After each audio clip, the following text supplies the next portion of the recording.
Welcome to commerce legacy. और आज की जो हमारी क्लास है वो है टैली प्राइम में कॉस्ट सेंटर और कॉस्ट कैटेगरी। ये टैली प्राइम की बहुत ही पॉपुलर ऑप्शन है और ये खास के हर उस इंडस्ट्री में ज्यादा यूज होती है जहाँ पे बहुत सारे डिपार्टमेंट है। Sale department, purchase department, advertisement department, office expense, HR department. तो हर डिपार्टमेंट की एक फाइनेंशियल पोजीशन को समझना या किस डिपार्टमेंट के लिए कितना क्या एक्सपेंडिचर हो रहा है, इन सब के लिए जो एक रिपोर्ट ऑप्शन होता है वो होता है कॉस्ट सेंटर। तो ये बड़ा इंपॉर्टेंट टॉपिक है, शुरू करते हैं। कॉस्ट सेंटर और प्रॉफिट सेंटर एलोकेशन, इसे दूसरा नाम प्रॉफिट सेंटर एलोकेशन भी कहते हैं। In any organization it is crucial to keep track of expenses incurred and the profit earned by each department. This helps entity to understand which department is incurring more expenses or which department has generated profit. तो ये एक option हुआ कि भाई generally तो हम tally में purchase, cell, रिसीवमेंट सारी एंट्री करते ही हैं और उसका एक अपना फाइनेंशियल रिपोर्ट तो बनता है। लेकिन अगर मुझे पर्टिकुलर एक डिपार्टमेंट का जानना है, जैसे मुझे जानना है कि मेरा एक सेल डिपार्टमेंट है और मेरा एक परचेज डिपार्टमेंट है, तो मुझे इस डिपार्टमेंट के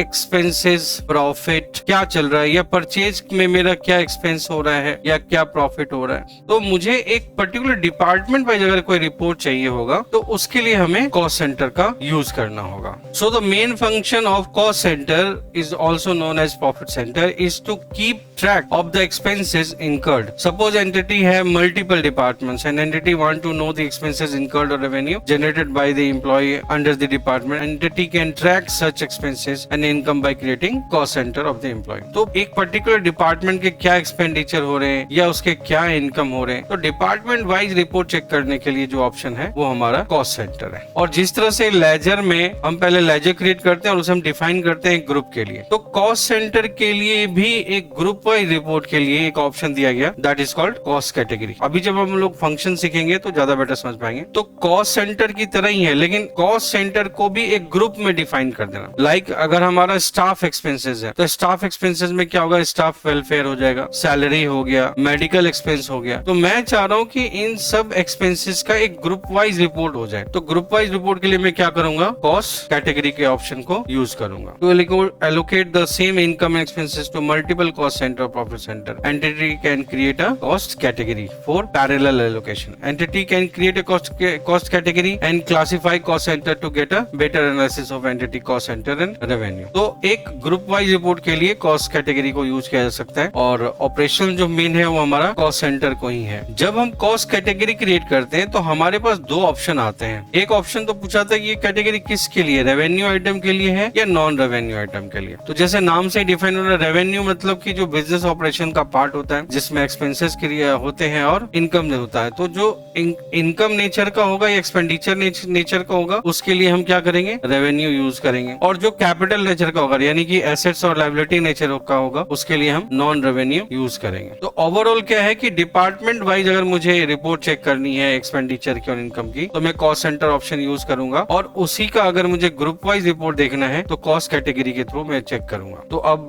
टैली में चलते हैं और इस ऑप्शन को सीखते हैं। नाउ टैली ओपन कर लिया है तो कॉस्ट सेंटर के ऑप्शन के लिए सबसे पहले हमें क्या करना है, हमें कंपनी में फीचर्स में जाना है F11 करके, और फीचर्स में मुझे चेक करना है कि मेरा कॉस्ट सेंटर का ऑप्शन यस है कि नहीं। तो ध्यान रखेंगे कि अगर हमारे में ऑप्शन नहीं दिख रहा तो एनेबल कॉस्ट सेंटर का ऑप्शन हमें यस करना है। जैसे ही मैं एनेबल कॉस्ट सेंटर का ऑप्शन यस करूंगा तो ये फंक्शन एक्टिव हो जाएगा। तो सबसे पहले एनेबल कॉस्ट सेंटर अपने को करना है। कंट्रोल ए से सेव करेंगे, गेटवे ऑफ टैली पे आएंगे, देन क्रिएट में आप जाएंगे तो देखेंगे जैसे यहाँ पे लेजर आ रहा है, अब यहाँ पे कॉस्ट सेंटर का भी ऑप्शन आ गया है। तो मुझे कॉस्ट सेंटर एक्टिव करना है। तो जैसे मैं एक एग्जांपल लेता हूँ कि मुझे ऑफिस एक्सपेंस का एक कॉस्ट सेंटर क्रिएट करना है। तो मैंने ऑफिस एक्सपेंस का नाम फीड किया। अब एलाइज का मतलब होता है उर्फ, यानी कि इसी को आप दूसरे नाम से भी अगर फीड करना चाह रहे हैं, अदरवाइज ये ब्लैंक रहेगा, फिर अंडर प्राइमरी रहेगा और इसे हम सेव करेंगे। तो मेरा एक कॉस्ट सेंटर क्रिएट हो गया। अब मैं क्या करूंगा, मेरे इस डिपार्टमेंट से जुड़ा हुआ जो भी एक्सपेंडिचर होगा उस एक्सपेंडिचर के लेजर को या तो मैं क्रिएट करूंगा या चेक करूंगा। तो जैसे मैंने लेजर क्रिएट किया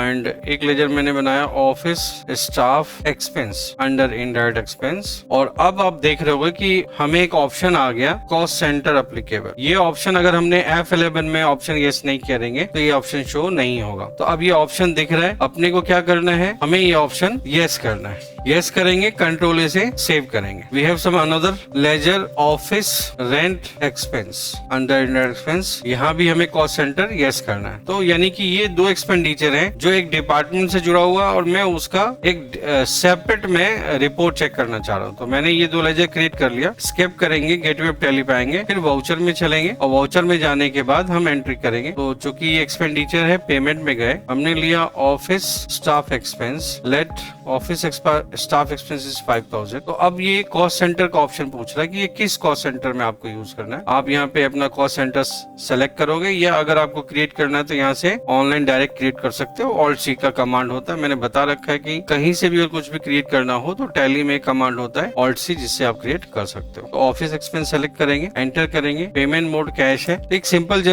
पेमेंट एंट्री हमने पास करी कि हमने ऑफिस स्टाफ एक्सपेंस पे किया है 5000 में। अनदर एक्सपेंस, एक हम ऑफिस रेंट का भी एक्सपेंडिचर पे करते हैं 4500 का। अगेन इसमें कॉस्ट सेंटर, यानी कि हर ट्रांजेक्शन में जो जिस लेजर में हमने कॉस्ट सेंटर एक्टिव किया है, तो वो लेजर जैसे ही ओपन होगा तो लेजर के बाद वो पूछेगा कि इसका कॉस्ट सेंटर क्या है। तो हमने सेलेक्ट किया ऑफिस एक्सपेंस, एंटर करेंगे, क्रेडिट कैश करेंगे, सेव करेंगे। तो मैंने जैसे एक्सपेंडिचर के दो लेजर क्रिएट कर लिए। तो इससे क्या हो रहा है कि कंपनी में जितने भी एक्सपेंडिचर हो रहे हैं या इनकम हो रहे हैं, सब रिकॉर्ड हो रहा है, लेकिन जिसको हमने डिपार्टमेंट वाइज यानी कॉस्ट सेंटर वाइज डिफाइन कर दिया, उसकी रिपोर्ट एक अलग से शो हो रही है। अदरवाइज तो सब कंबाइन होकर के प्रॉफिट एंड लॉस अकाउंट और बैलेंस शीट में तो शो हो ही रहे हैं। स्किप करके गेट ऑफ टैली पे आएंगे। अब कॉस्ट सेंटर की रिपोर्ट को चेक करने के लिए हमें क्या करना है, डिस्प्ले मोर ऑप्शन में जाना है, मोर रिपोर्ट में, and then statement of account. Display more report then statement of account. उसमें आप देखोगे cost centre, cost centre select करेंगे, फिर कॉस्ट सेंटर समरी में जाएंगे। तो यहाँ पे आपको दिख रहा होगा कि हमारा एक ग्रुप है ऑफिस एक्सपेंस का, यानी कि कॉस्ट सेंटर है ऑफिस एक्सपेंस का, जिसमें शो हो रहा है 95N। यानी कि मैंने दो जो एंट्रियां करी हैं, उन दोनों में कॉस्ट सेंटर था, उनकी एक अलग रिपोर्ट आ गई। और भी एक्सपेंसेस की एंट्री हुई पड़ी है, लेकिन चूंकि वो इस ग्रुप यानी कि इस कॉस्ट सेंटर से कनेक्टेड नहीं है, तो ये शो नहीं हो रहा। तो जिन भी एक्सपेंडिचर को या इनकम को मैं उस पर्टिकुलर डिपार्टमेंट यानी कि कॉस्ट सेंटर से ऐड करूंगा, उसकी एक अलग फाइनेंशियल रिपोर्ट यहाँ पे शो होने लग जाएगी। फिर कॉस्ट सेंटर ब्रेकअप वाइज भी है, क्योंकि एक ही कॉस्ट सेंटर बना रखा है। यहाँ से भी आप रिपोर्ट चेक कर सकते हो, एंटर करोगे आप शो हो जाएगा। या लेजर ब्रेकअप से भी जा सकते हो, अभी जैसे मुझे सिर्फ ऑफिस रेंट का चेक करना है तो शो हो जाएगा कि ऑफिस एक्सपेंस का आपको 4500 है। अगर मुझे ऑफिस स्टाफ एक्सपेंस का चेक करना है तो ऑफिस स्टाफ का चेक होगा। तो लेजर वाइज भी जा सकते हैं। अगर ग्रुप है, क्योंकि ये दोनों इनडायरेक्ट एक्सपेंस है, तो आप जैसे ही इनडायरेक्ट एक्सपेंस को सेलेक्ट करोगे वो शो हो जाएगा। तो इस तरह से आप कॉस्ट सेंटर की रिपोर्ट चेक कर सकते हैं। गेटवे ऑफ टैली पे आने के बाद जैसे मैंने प्रॉफिट लॉस अकाउंट लिया, ऑल्ट F1 से डिटेल करेंगे, तो ऑलरेडी यहाँ भी दो एक्सपेंडिचर शो हो रहे हैं हमारे, आपको दिख रहा होगा। लेकिन ये कंबाइंड फाइनेंशियल रिपोर्ट है, ये पूरे कंपनी की फाइनेंशियल रिपोर्ट है। तो पूरी कंपनी की फाइनेंशियल रिपोर्ट वहाँ कॉस्ट सेंटर में नहीं शो हो रही है, सिर्फ उसी की रिपोर्ट शो होगी जिस लेजर को मैं उस कॉस्ट सेंटर से कनेक्ट करूंगा। नाउ जैसे हमने कॉस्ट सेंटर की रिपोर्ट देखी, अब एक कॉस्ट कैटेगरी ऑप्शन है। तो मैंने स्टार्टिंग में बताया था कि कॉस्ट कैटेगरी का मतलब ही है कि अगर ग्रुप वाइज का मतलब है कि जैसे मान लीजिए बहुत सारे डिवीजन है, आपके स्टेट वाइज डिवीजन है, या तो जैसे मैं एक डिवीजन, जैसे मैंने लिया कि मेरे पास एक दिल्ली डिवीजन है, एक यूपी डिवीजन है, तो अब मैं चाहता हूँ कि यूपी डिवीजन के जो भी एक्सपेंसेस हैं उसकी एक अलग रिपोर्ट आए, दिल्ली डिवीजन की अलग रिपोर्ट है। तो मैं हर डिवीजन के लिए मैं लेजर तो अलग अलग नहीं बनाऊंगा, तो लेजर तो वही बनेगा, लेकिन जिस डिवीजन के लिए वो हिट होगा उस डिवीजन के ग्रुप में वो शो हो जाएगा। तो उसके लिए मैं कॉस्ट कैटेगरी का ऑप्शन यूज कर सकता हूँ। कॉस्ट कैटेगरी में आप एक देखोगे कि जब भी मैंने ये कॉस्ट सेंटर क्रिएट किया था, तो एक यहाँ पे अंडर यानी कि एक प्राइमरी डिफॉल्ट होता है कि ये प्राइमरी कॉस्ट सेंटर, ये किसी ग्रुप के अंदर नहीं है, ये मेन है। तो अब अगर मुझे इसे किसी ग्रुप में डिफाइन करना होगा, सो ग्रुप में डिफाइन करने के लिए मैं क्या करूंगा, मैं कॉस्ट कैटेगरी क्रिएट करूंगा। तो आप यहाँ पे एक्सपेंड शो मोर या एक्सपेंड ऑल, शो मोर में जब आप जाओगे तो आपको कॉस्ट कैटेगरी भी शो होगा। चूंकि ये एक्टिव नहीं था तो यहाँ पे शो नहीं हो रहा था। जैसे मैं इसको क्लिक करूंगा तो यहाँ पे शो कर रहा है कि एक by default primary cost category तो बनी हुई है, यानी कि जो भी कॉस्ट सेंटर होता है वो बाय डिफॉल्ट एक प्राइमरी कॉस्ट कैटेगरी में होता है। अदरवाइज हम इसे दूसरे के लिए क्रिएट कर सकते हैं। जैसे मैंने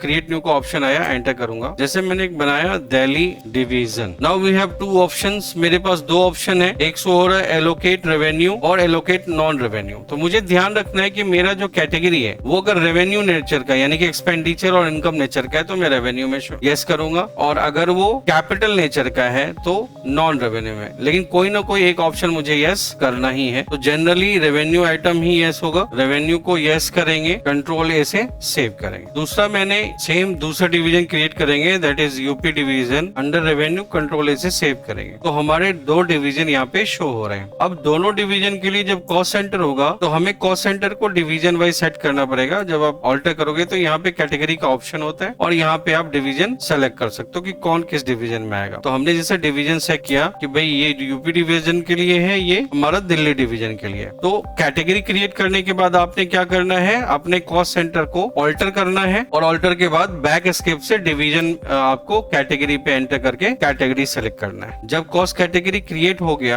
अब आपके फाइनेंशियल ट्रांजेक्शन होंगे। जैसे मैंने कुछ फाइनेंशियल ट्रांजेक्शन किए, जैसे ऑफिस एक्सपेंस मैंने किया, तो ऑफिस एक्सपेंस जैसे मैंने एंटर किया तो यहाँ पे कैटेगरी पूछा गया। तो कैटेगरी में आप डिवीजन ले सकते हो, किस डिवीजन का है वो डिवीजन ले लेंगे, फिर उस डिवीजन का कॉस्ट सेंटर कौन सा है वो सेलेक्ट करके कंट्रोल ए से सेव करेंगे। मैंने एक और एक्सपेंडिचर किया, यहाँ पे भी दिख रहा होगा कि यहाँ भी कैटेगरी शो हो रही है, तो मैं यहाँ पे कैटेगरी चेंज कर सकता हूँ और मैं अपने कॉस्ट सेंटर को सेलेक्ट करूंगा, कंट्रोल ए से सेव किया। तो इस तरह से आप फाइनेंशियल ट्रांजेक्शन पास करोगे। अभी जितने भी फाइनेंशियल ट्रांजेक्शन है, इसकी एक financial report profit and loss account में तो शो हो ही रही है कि हमारे सारे एक्सपेंडिचर शो हो रहे हैं। लेकिन मुझे अपने डिवीजन वाइज यानी कि डिपार्टमेंट वाइज चेक करना है, तो जिसके लिए मैंने कॉस्ट सेंटर ब्रेकअप बनाया, कॉस्ट कैटेगरी मैंने बनाया, तो उसकी रिपोर्ट के लिए अब डिस्प्ले मोर रिपोर्ट पे जाओगे, स्टेटमेंट ऑफ अकाउंट्स पे जाओगे, कॉस्ट सेंटर पे आप जाओगे। अब एक कैटेगरी ऑप्शन आ गया। तो जैसे कैटेगरी में हमें शो हो रहा है कि जिन डिवीजन, जैसे मैंने यूपी डिवीजन की एंट्री करी तो यूपी डिवीजन की एंट्री शो हो रही है। अब इसमें मैंने एक इनकम की एंट्री शो करी तो वो भी शो हो रहा है, और एक कुछ एक्सपेंडिचर की एंट्री करी वो भी शो हो रहा है। अब जैसे ये जो एक्सपेंडिचर है, ये लेट एग्जाम्पल की ये यूपी डिवीजन का नहीं है, ये दिल्ली डिवीजन का है, तो मैंने सेलेक्ट किया दिल्ली डिवीजन और इसका जो कॉस्ट सेंटर मैंने सेलेक्ट किया, कंट्रोल ए से सेव कर दिया। एक और मैं एक्सपेंडिचर लेता हूँ कि लेट ये भी जो है ये यूपी डिवीजन का नहीं है, मैं ऑल्टर कर रहा हूँ, दिल्ली डिवीजन का है